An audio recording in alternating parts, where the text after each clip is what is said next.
ঢাকাই সিনেমার জনপ্রিয় চিত্রনায়িকা মাহিয়া মাহি। ক্যারিয়ারে বেশ কয়েকটি হিট সিনেমা উপহার দিয়েছেন তিনি, কিন্তু মা হওয়ার পর থেকে অভিনয়ে খুব একটা নিয়মিত নন এই নায়িকা।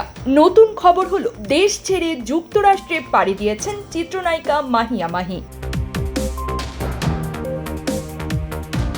বৃহস্পতিবার 19 জুন নিউ ইয়র্ক পৌঁছে নিজের সামাজিক যোগাযোগ মাধ্যমে একগুচ্ছ স্থির চিত্র পোস্ট করে দেশ ছাড়ার বিষয়টি জানিয়েছেন। চিত্রনায়িকা মাহিয়া মাহির ফেসবুকে পোস্ট করা স্থির চিত্রের ক্যাপশনে লিখেছেন, ঠিক আছে, ধন্যবাদ, বিদায়, চেক ইন দেন নিউ ইয়র্ক, যুক্তরাষ্ট্র।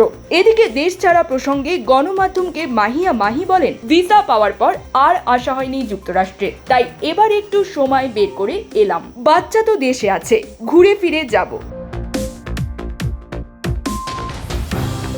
ভালোবাসার রং সিনেমা দিয়ে ঢালিউডে অভিষেক হয়েছিল মাহিয়া মাহির। অভিনয় দক্ষতা তাকে অনেক দূর এগিয়ে নিয়েছিল। সিনেমা প্রেমীদের মনে তিনি নিজের জায়গা করে নেন। তবে এক পর্যায়ে তার ব্যক্তিগত জীবনে বিপর্যয় নেমে আসে। 2016 সালে সিলেটের ব্যবসায়ী পারভেজ মাহমুদ অপুকে বিয়ে করেন মাহি। 2021 সালে সেই বিচ্ছেদের ঘোষণা দেন তিনি।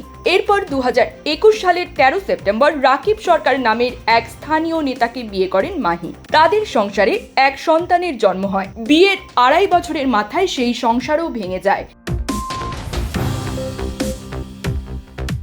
মাহিকে সর্বশেষ অতিথি চরিত্রে দেখা যায় রাজকুমার সিনেমায়। সেখানে তিনি শাকিব খানের মায়ের ভূমিকায় অভিনয় করেছিলেন। অভিনয় ছাড়াও একটা সময় বাংলাদেশ আওয়ামী লীগের রাজনীতিতে জড়িয়ে পড়েন তিনি। গত বছরে জাতীয় সংসদ নির্বাচন করেন। নির্বাচনে হেরে সিনেমায় নিয়মিত চান তিনি। এরপর তাকে নতুন সিনেমায় দেখা যায়নি।